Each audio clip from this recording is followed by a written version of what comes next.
Hi, I am Sunil Mahabal. We have already seen part 1, 2, and 3. In part 1, we saw that how the knowledge is important in the formula of success. Then in part 2, we saw how the output or result is more important than the potential. And in third part, we have seen what is the importance of consistency and what consistency can do in your life. So now this is the part fourth. And this part fourth of what industry expects from new joinee, the presentation primarily focuses on three questions. What is innovation? What connection does your barometer for success has with your innovative approach? And can anyone invent, or is it reserved for few individuals? Let us see. So again, these are the five ingredients of the success: knowledge, work, consistency, innovation, and attitude. And today's focus will be on innovation. Now, what is innovation? Innovation is nothing but new way of tackling a old problem. If you keep doing what you were doing till yesterday, you will get the same result. If you want different results, you will have to change your methodology. So new way of tackling a old problem is called innovation. Now let us see few examples, practical examples. GSM for conveyor breakdown. Since I was looking after maintenance, we were all the time worried about the breakdown of a conveyor, which is the heart of the factory. If the conveyor is down, then the entire factory is down. So whenever there was breakdown, everybody used to rush there. And then we analyzed that majorly what is the problem. So what we found that breakdown is split into one is response time, that when the breakdown actually occurred, and when finally the maintenance person or the person who is going to correct it has attended the equipment, and then the time it takes to repair it. So the total breakdown is response time plus repairing time. So we analyzed all the breakdowns of conveyor, and we found that most of the time, since it is a very complex machine, conveyor, so if it breaks down in a shift, during the shift, that is second shift and third shift, then the response time is very high. Because if it breaks down, then the operator who is working is the first person to know about the breakdown. Then he will try to understand what has gone wrong, why it has stopped. So he will take 10-15 minutes. Then he will approach the electrician or mechanic of the maintenance department. Then if he is busy on some other machine, he will also take his time. Then he will come on the conveyor and attend it. Then if it is difficult for him to solve because it is a complex machine, he will call his supervisor. If it is very difficult for him also, he will call his manager who is at home. So he will also take some time in responding. So finally, what we came to understand that time to repair can be tackled by training people, by having experts and taking their guidance. But what to do about this response time? How to curtail it? So we were all the time struggling that this is something which we can control. Even without training and without knowledge, we can control that. So how to reduce response time? And our average response time in shifts was about 2 to 2.5 hours. So how to curtail it down? So the idea triggered through a ATM machine, that whenever you withdraw money from ATM machine, you instantly get an SMS on your telephone or on your mobile. So what we thought, that can we do something on these lines only? So what we did, we utilized that GSM technology and we installed it on our controller of the programmer of the conveyor. So whenever there is breakdown of the conveyor, the GSM model will instantly give SMS to all the concerned people, to the electrician, to supervisor, to his boss, manager, to then general manager, production manager, and everybody. So every concerned person will be informed immediately, so that their response time from 2.5 hours gets reduced to 5 minutes. So instantly, the person who receives the SMS, before the shift supervisor calls him, he himself will call him that there is breakdown on the conveyor, and if you need any help of electrician or mechanic or anybody, then you call them. We can call them, and if you want me to be in factory, you can say so. I will immediately come to factory. So please go to the attend the conveyor and tell me whether I am required or not. So that 2.5 hours will reduce to few minutes. This is the conveyor which I am talking about. This is not the conveyor of our company, but this is the slat conveyor which is used for assembling. So if this goes down, then the entire factory is down. So this is innovation. This is innovation because till now the method was same, which I have explained earlier. But now the method is different. As soon as the conveyor goes down, it will be informed to all the concerned people within seconds. Now next example. Machine to tell when unveiled. Now you might have worked on Xerox machine or printer, and you might have read this message somewhere that paper jam, remove cartridge. So the machine itself is telling you what is the problem. You need not analyze or investigate. The machine itself is telling you.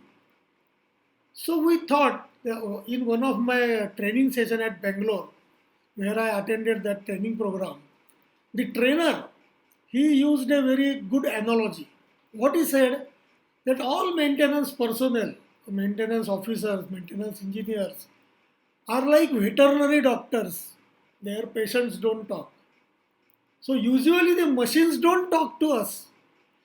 But this particular problem which I am mentioning, that paper is jammed, the printer itself is telling you, the ink is dry, please put the ink properly. So the machine itself is telling the problem, you need not analyze it. So we thought that why our machines cannot talk. So we made use of many transducers, many sensors, photo sensors, proximity sensors, and we gave the vocabulary to the machine to talk to us. So now the machine started talking to us. My hydraulic oil is hot, my bearing temperature is high, my vibration is more. So this way, the machine itself can tell the voltage is low, voltage is high, current is low, current is high. The machine itself is telling you the problem. So the analytical time gets reduced drastically. So the earlier idea was to reduce response time. Now this idea is to reduce breakdown time. That if the machine itself tells you the breakdown, then what you want to do is only to take corrective action. And if you have seen the printers, there itself it is also written that how to remove that paper. You open that cover and you can immediately remove that paper and start the machine again. Put the cover back and start the machine again. So we wanted our machines to be like this. So they tell on their own, and the operator who is operating the machine can take the corrective action. He need not call maintenance person. So we wanted our machines to tell when they are unwell before they go to breakdown. Now let us see the third example. The third example is Earth Healthcare Unit. Now there was one apprentice, or what I should say, graduate apprentice trainee, GAT. He was in our maintenance department. She was a fresh pass out from a college, YCCE college. And for us who are already in the job, it is really a problem to engage these people who have joined our company fresh from the college, because they do not have any experience. So to engage them itself is a problem. So that lady, she was sitting in front of me, She told me, sir, where I should go today. So I remembered that there was a electronically sensitive machine which was under breakdown for the problem that the cards get burned very fast. And this was the third or fourth card in that month. So our maintenance persons were attending that. So I asked that lady to go and attend the machine with them so that she also gets some exposure. She went there and she came back to me after say 1 hour. He told me that we have read in a book in theory that for all the electronically sensitive machines, the voltage between earth and neutral should be zero. If it is unpractical to have zero, at least it should be below 1 volt. But here on this machine, I have found that the voltage is 11 volts. So I was shocked to hear that how that earth to neutral voltage can be 11 volts. So I immediately contacted my electrician and asked him to correct the earthing. So he corrected the earthing, he tightened the nut and everything, and then the voltage was brought down below 1 volt. It came down below 1 volt. But then immediately a second thought came to my mind that this is the story of one machine. What about the rest of the machines? Where there were 35 machines which were electronically sensitive. So what about that? What is their condition? So I asked that girl from YCC, French. I asked her, "Okay, you check earth and neutral voltage for all the 35 machines and show me it in the form of table." So she prepared the table within say 2 hours and she brought it to me. And when I saw that, I again got shocked because out of 35 machines, 6 machines were having voltage more than 1 volt. Somewhere it was 4 volt, somewhere it was 6 volt, somewhere it was 10 volt, but it was above 1 volt. So it was all unhealthy. And the cards of that machines would have also gone. So immediately we took action on that. We corrected the earthings and brought down the voltage to below 1 volt. But then another question came into my mind that this has happened with the machines that we have seen. Now we have corrected the earthings. But what is the guarantee that earthing will remain same forever? It may go bad again after a few days, and once again the voltage will increase. So who will keep watch on that? So I asked that lady that is there any instrument or gadget with which we can check the voltage between earth and neutral 24 by 7. Every time we should check that. The moment it goes bad, we can correct it. So after a few days, she came back. She searched on Google and then she came back to me and said that there is only one instrument which can do this, and that is cathode ray oscilloscope. So I asked her what must be the price of that. So she said that at that time it was 35,000 or 40,000. So I said if even if it is okay and even if it can trace that, to put it on 35 machines will be very costly affair and management will never accept it. So is there any other some cheap or economical method of doing it 24 by 7? So she said that nothing is there in the market. So I asked her just a question. Can you do it? First she thought for a while and then she said that I will have to go back to my college and discuss with my professors and lecturers, and then only I can comment on this. Right now I cannot comment on this. So I said okay, go, and so I immediately gave her half day leave. It was 12 noon or 12:30 past 12. So I immediately gave her leave and asked her to go to college and discuss with the professors. So she went there and that day evening itself she came back and she said that it will take 2-3 days time but we can make it. So I was very happy. So I told her what will be you go on, you make it. You let it cost anything, you make it. First you make it. And she made it. and she made that gadget, and she made it within 6,000 rupees only. And the gadget was so nicely designed that it can show you the instantaneous value.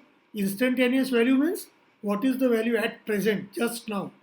So that point 0.4 you are seeing is the instantaneous value, 0.4.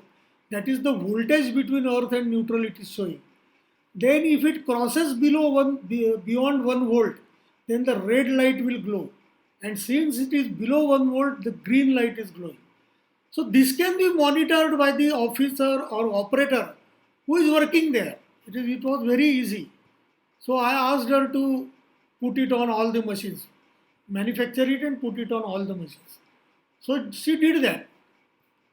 So the idea is to say that your brain can really give you ideas provided you follow up your problem passionately.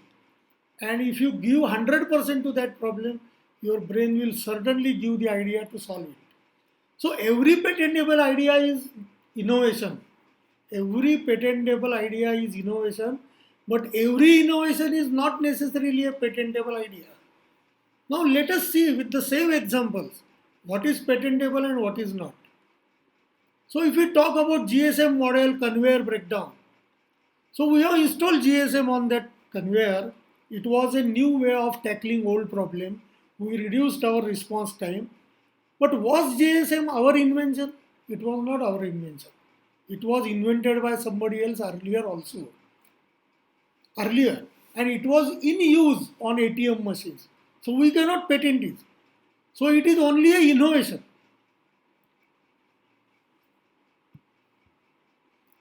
Then let us talk about machine to tell when unwell. We utilize so many transducers and sensors and photosensor, proximity sensor, but none of it was invented by us. We made use of what was available in market, but definitely our machines started talking to us. We have horizontally deployed the idea from a printer or a Xerox machine, and we utilized it for our machines. So that also cannot be patented. It is innovation. It is new way of tackling a old problem. But all Earth Health Care Unit, it is patentable because it was not available in market. So we have filed patent for this Earth Health Care Unit, and that was the first patent filed by Nagpur unit, first time. And then it was followed by 17 other patents also. That was a different story. So if I talk about my company where I was working, then there were 278 innovations and only 18 patents were there. So don't worry whether the idea is patentable or not. If you get an idea to solve your problem from bank industry, from medical industry, from film industry, from any industry, if you get the idea and can solve your problem, then implement it. It will be an innovation definitely. Though it is not an invention or patent, it will definitely be an innovation. So now I hope you have understood which idea is patentable and which idea is called innovation. So your innovations will make you more visible in the organization. I will repeat the sentence. Your innovations will make you more visible in the organization. और हिंदी में क्या कहते हैं, जो दिखता है वो बिकता है. So your innovations will make you visible in the organization, and then it will force others to do something for you. Now let us see what big people have said about innovation. We all know Steve Jobs, born in California, took admission in 1972 in a college and opted out of college in the same year. In the same year he came out of the college. He was in India in 1974 seeking enlightenment and studying Buddhism. Co-founded Apple in 1976, Apple I and then Apple II. He was forced out of Apple in 1985 and became CEO once again in 1997. He died in the year 2011. We all know Steve Jobs. He was a great man. And what he says about innovation, let us see. If today would have been the last day of my life, I repeat, if today would have been the last day of my life, would I want to do what I am about to do today? Definitely not. I will do something different if it is the last day of my life. That is what he says about. Then Peter Drucker.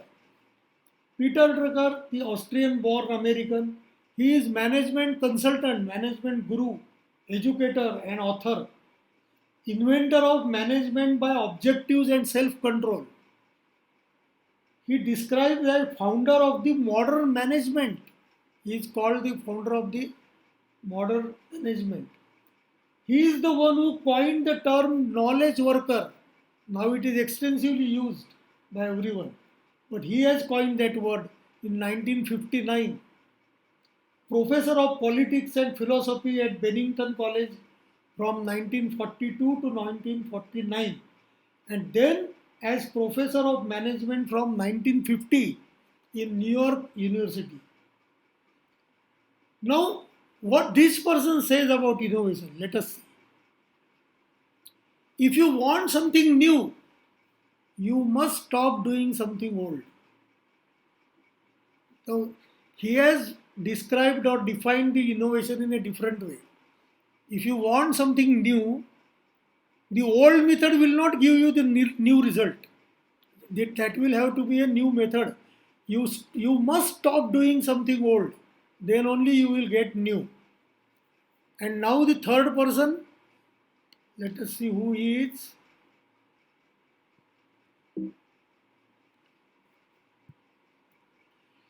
He is Albert Szent Göregi. Albert Szent Göregi, even I cannot pronounce it rightly. He was a Hungarian.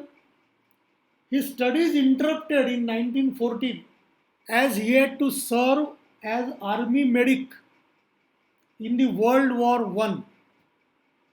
He was the one who separated vitamin C for the first time. And in 1937 he received Nobel Prize for his contribution in physiology and medicine. Now let us see what this person says about innovation. Innovation is seeing what everyone has seen. Innovation is seeing what everyone has seen and thinking what no one has thought. How beautifully he has put. Seeing what everyone sees. Now the innovations which I have talked about, GSM for conveyor, then machine to tell when unveil. For years together, people were living with that. Living with the response time of 2.5 hours, living with the correction time of 2 hours, 3 hours, because machine was unable to talk. But a simple idea of using the sensors and letting the machine talk, providing the machine the vocabulary to talk, that changed everything. So innovation is seeing what everyone has seen and thinking what nobody has thought. So nicely it has been said. So ultimately the crux of the story is that innovation is the easiest way of becoming visible in the eyes of the decision makers. If you have your own business, if you are running your own business, then obviously your customers are your decision makers. But if you are working in an organization, in a company, in a factory, then your bosses and their colleagues are your decision makers. So you will become visible in their eyes if you do innovation. That can be one solid reason for innovating. Okay. Now this 10-year-old Sarang Sumesh created over 10 robots. Then this 16-year-old Guru Simran Singh built a device for the visually impaired to read. Visually impaired people, if they put on this glass, then they can read. Then a girl, 14-year-old girl, invents pedal-powered washing machine from bike parts. So the simple question is, when they can, What makes you believe that you cannot?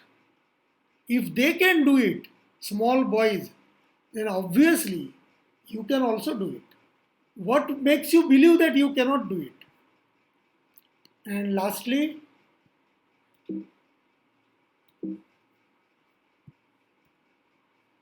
scratch your right brain. It has the ability to spellbound you with its fascinating creativity. Your right brain has the ability to create the unseen, which nobody has seen. But you have to trigger it. You have to trigger it with a problem. And day in, day out, sleeping, eating, talking to somebody else, you have to keep that problem in your mind all the time. All the time. You can get your answer while bathing. Okay. So you can get your answer while combing your hair. You can get your answer while you are eating. You can get your answer anytime. Even during your dream, you can get the answer. Provided you have filled your brain or injected the problem inside your right brain. Your right brain will create the unseen for you. And that is your innovative solution. So keep inventing. I hope this fourth part of the what industry expects from new joinees. You must have liked it. If you have liked it, then please press the like button. And of course, subscribe for the channel, because after the fifth part is loaded, which is going to be the last part in this series, and then the series will end, and then a new series is going to start, which is about electrical engineering. Electrical engineering made very easy, so that even the non-electrical person can understand the concept. He may not understand the equations, but he will understand how it works, how the transformer works. He will understand. So please subscribe to the channel. Have a good time and take care. Thank you.